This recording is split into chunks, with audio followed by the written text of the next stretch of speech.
Hey guys, this video is going to go over Sol and why I have turned into a Maxi.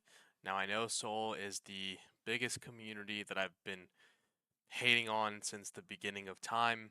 Um, and for now, I'm going to be a Maxi of theirs. It has one of the best looking charts in terms of large caps, and it's down over, it was $300 at one point, right? So it's down over like almost 70%. Well, it was down almost 70%. From now on, it's down 50% from its highs. And although I think the market goes lower, depending on no news from Commander Cheeto and stuff like that, but let me explain why I think this goes higher. Doesn't mean we can't go lower from here, but I think this holds. And I'm just going to break it down to you guys in a quick video. So let's take a look at Sol BTC first. Um, on Twitter, I posted, it was before we had this breakdown, we had this inverse head and shoulders, okay, and we were consolidating here under resistance.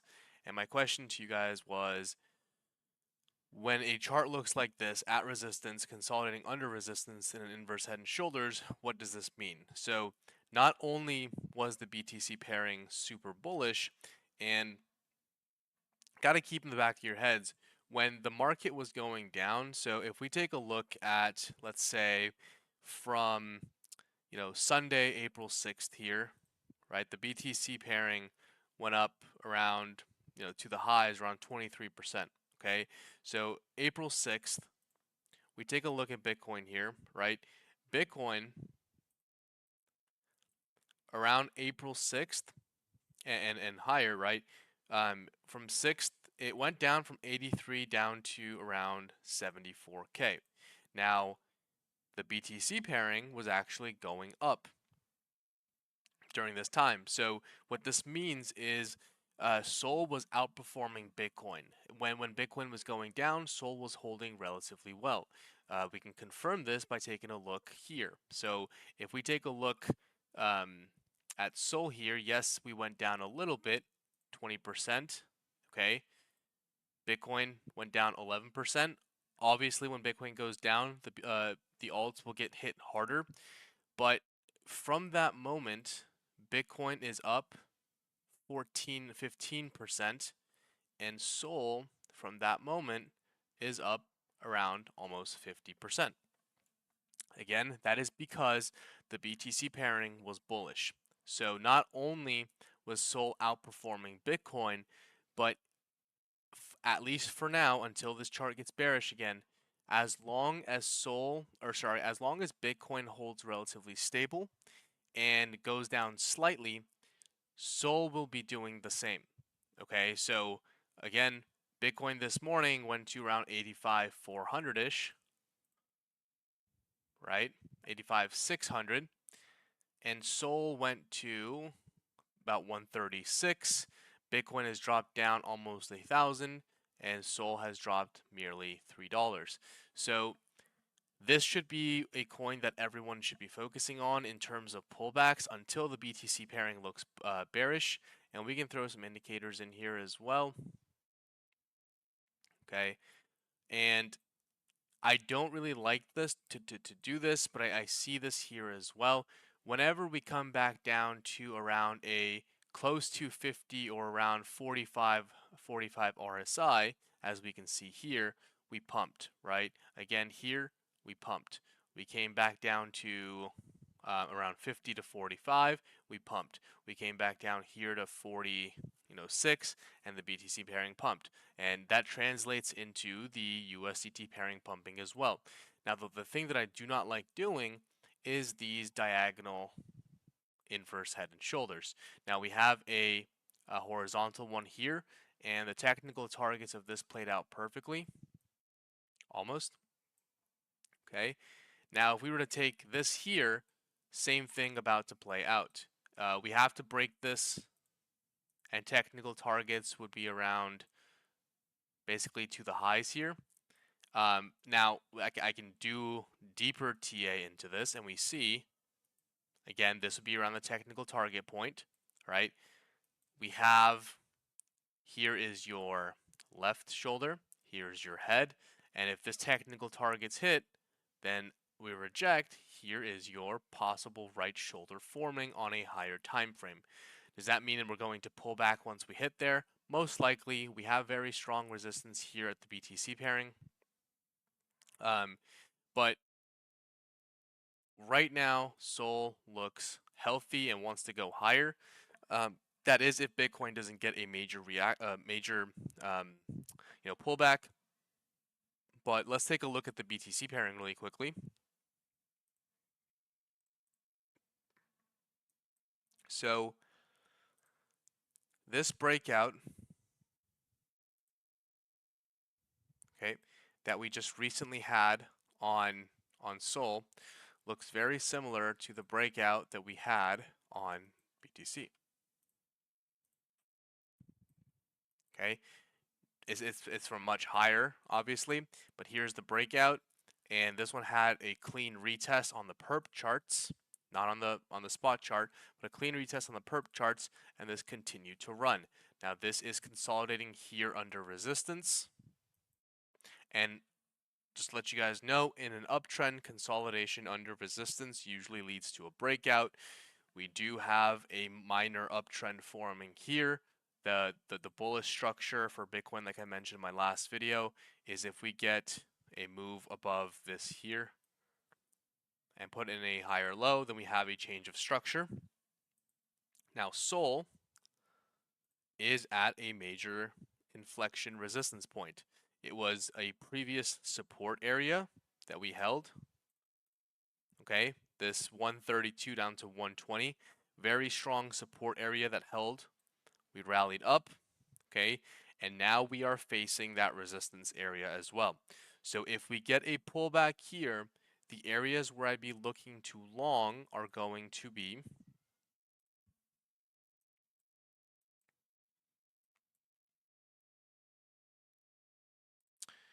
this demand zone.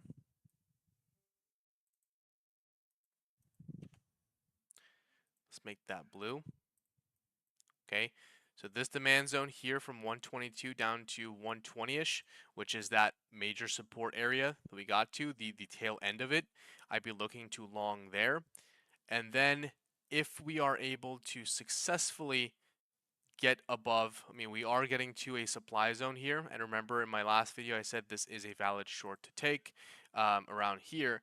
But if we are able to break above and flip this area, then that would trigger, again, Bitcoin has to stay stable, another long opportunity, okay, with tight stops and targeting 153, 150 area, all right? Now, if we get a pullback, which this could on a higher time frame here, right, be a potential double top. If we do get that pullback to that demand zone, there is a possible area where this could get front ran, which is this order block here.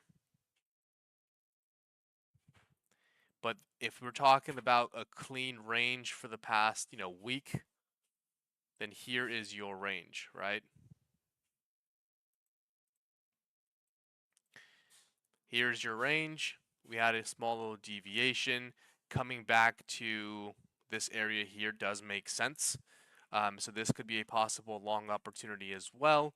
Now this one's going to be most likely a scalp play with very tight stops, because if this one is to get stopped, then we're most likely going to go into the other one. Now you're saying, what if I combine these two?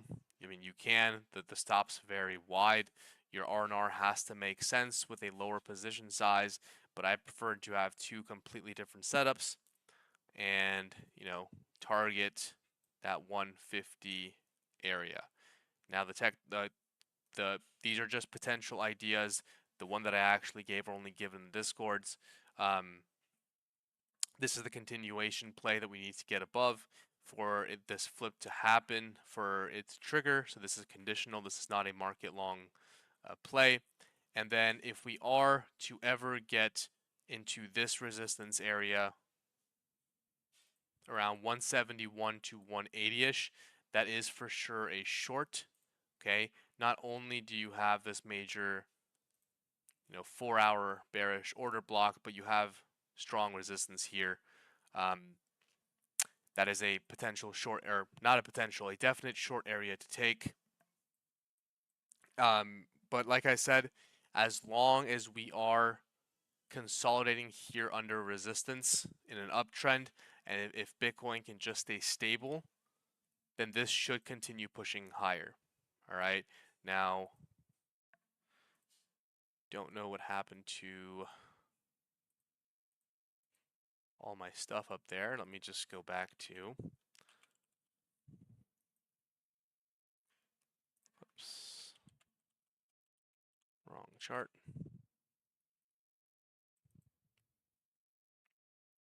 Okay. Let's go back to the 4-hour. Let's throw on RSI.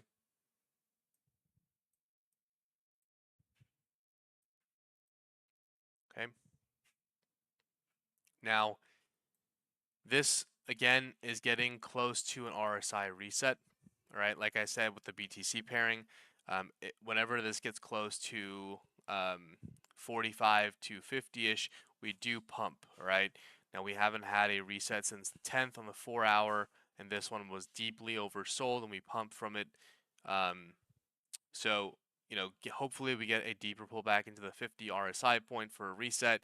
Again, this could come around here or here, or it doesn't mean that we have to stop pumping when we get to an overbought territory, right? We can be overbought for a long time, but whenever we've gotten close to 75 or 70-ish, we have dumped a little bit, and we're getting closer. And I mean, we're getting up there, so this could push up into this area to short, which would be here to like around there. Stop loss placement is going to be tight. You can have one, around 141-ish, but I'm not going to call that short for you guys. I'll let you guys decide that yourselves. So a push up to there does make sense. Hopefully this goes up to that, peak RSI point for a pullback. But as long as we are able to stay consolidating here in this range, I expect a breakout that is again if Bitcoin doesn't pull back. All right. So moving forward, I would like to get as much exposure as I can to Sol, either on a deeper pullback. Granted, Bitcoin doesn't completely puke below that 75K low. Or, if you want to start entering positions slightly, this is not financial advice, slowly and start DCing on the way down, I do think 150 and higher is on the table. I will eventually short this shitcoin back to zero, but this is currently what I see. All right, so that's it for me, guys, and this is why I am a current Sol Maxi for the short-term time frame.